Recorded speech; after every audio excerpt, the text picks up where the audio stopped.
Can I go to the bathroom, please? Reynolds, I have to go to the bathroom. Reynolds, can I go to the bathroom? I'm almost done. Can I just go? I drank too much Gatorade at lunch. I gotta take a leak. I can't I have to go to the bathroom. If I go to the bathroom's gonna be a mess on your floor. You don't want that. I don't want that. I just got these pants. Let me go. They cost money. Hey, Reynolds, I'm not rich. Why not? I need to go right here, right now. Can I go to the bathroom? I have a doctor's note. Reynolds, can I please use the bathroom, man? I've been holding it all day. Can I go to the office? Please, man, I didn't go before I left school for this morning. I haven't gone all day. Can I get some tissues? I did my work. Can I please go to the bathroom, Reynolds? This is the things I get, right? Okay. I think a teacher wants me. Let me go to the bathroom. Can I go to the bathroom? As you can see, I'm holding my pee. I need to let this pee out of my system. If I don't, I will pee all over this floor. Thank you anyways. Bathroom. Can I go to the bathroom? Bathroom. Bathroom. I'm going. Teachers, we've all been in this situation. You're 30 seconds in the class and the hands start going up. Kids want to leave the room, not necessarily because they have to actually go to the bathroom, but because they're bored and they want to step out of your class for a minute. Here's 5 really quick ways to handle kids that want to go to the bathroom all the time. Number 1, just say no. You're in charge. You can tell kids that they're not allowed to go to the bathroom. What are they going to do? Walk out, and if they do, they get in trouble. I think it's okay to just say no sometimes. Don't have them wait. Don't give them false hope that it's going to happen in the future. Just say no. If you do this often enough, what'll happen is you become known as the teacher that doesn't let anyone go to the bathroom, and the kids will find a time to go during another class or in between classes or at lunch. They'll find the time if they actually need to go. 2, you can build an out. If you tell a kid like, I'll let you go to the bathroom, but what I need you to do first is just finish this particular part of your assignment. I need you to read to the end of this page and answer those questions. I need you to finish those problems and then you can go to the bathroom. And what that does is it gets kids on task, it gives them a goal and a reason to keep moving forward in their work because they want to go to the bathroom and step out for a moment. Número 3, tell them to wait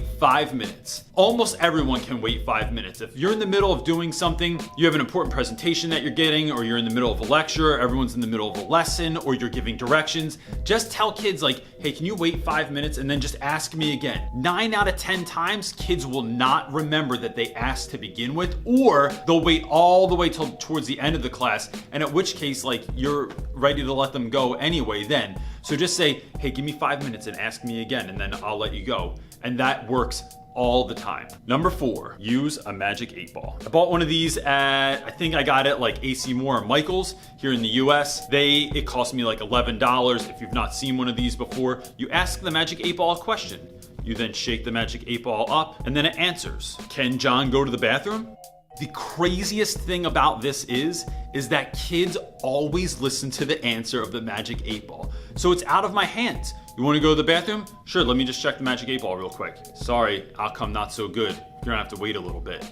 And it works all the time. Or, better not tell you now. Sorry, man, ask me in a couple minutes. Maybe you can go to the bathroom again. I'm telling you, kids don't argue with the magic 8-ball. This also works in terms of flipping a coin you could do. Also, sometimes I'll let the class vote on it if I'm feeling in that mood. I'll just say, who thinks this kid should be able to go to the bathroom? Or I'll ask a particular student, anyone that's near you is good, and I'll say, what do you think? Should this kid be able to go to the bathroom? And then if they say yes or no, I let them go to the bathroom. If they say no, gotta sit down. Sorry, man, it's out of my hands. What you're doing there is really taking it out of your hands and putting it on something else, like the magic 8-ball. Number 5, this is a little bit more ridiculous. So if you're not a particularly ridiculous teacher, this one might not work for you. Although I'm not sure the other one really would have worked for you either with the magic 8-ball. But last year, I built my own teaching assistant, Ken. There's a video right here, there. It's on one of these sides. You see that little eyeball thing popping up and then click on that, you can watch the whole video. Sadly, Ken has since passed away.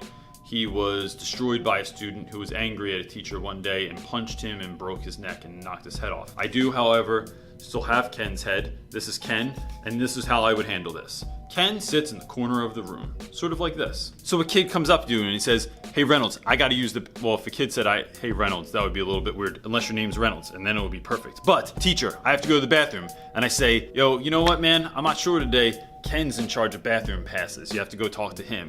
And this throws kids off so much that they're not really sure what to do with it. Did Reynolds just tell me to go talk to that styrofoam head over there with the eyeballs on it? I mean, Ken used to have a full body and he stood there and he had clothes on and stuff, but now he's just a head on a shelf. So a lot of times, kids will ask Ken and they say, he's not answering me, Mr. Reynolds. And I say, well, he's not gonna answer you if you're not done your work, so you need to get your work done. When you're finished, go and ask Ken again and we'll see where we're at then. This works so well It's ridiculous because the kids see how absurd it is. Class just became fun, and they will actually interact with this individual. Right, Ken? That's what I'm talking about. He always knows just what to say. You know, in short, here's the gig. At the end of the day, you're in charge. It's your classroom. You can decide whether you want to let students in or out. But bathroom passes are something that are talked about so frequently in professional development meetings. I just feel like as teachers, we forget we are the ones that decide whether a student can leave or stay. And the question you really have to ask yourself is, do you not want a student to leave because they are busy learning or because you're doing something important? Or is it just a sense of control that you're holding over students and they don't get to go because you say so and you want to have the control over the moment? You know, if someone needs to use the pass, they need to step out, they need to take a minute, they need to get a drink of water, you gauge that. But a lot of times I'll just let kids go at the beginning of the year because I want to see how they're going to take responsibility for that. You leave and don't come back for 10 minutes, guess what, man? You don't get to go to the bathroom for the rest of the year. And you know why? Because I'm in charge. But if you can responsibly do that, it's like we get to the point where like by Christmas, certain dudes just know that they can just get up and go to the bathroom if they need to, as long as we're not in the middle of something extremely important like directions, or I'm not grouping kids together initially, or it's not a review or something like that. If you have a really great idea for how you handle kids going to the bathroom all the time, go ahead and leave it in the comments below. I'd love to see what other people are using or what sort of plans they're implementing in their class. This is a platform for us to share these ideas. So go ahead and leave it below, and I look forward to seeing what you come up with. Thanks, guys. Peace.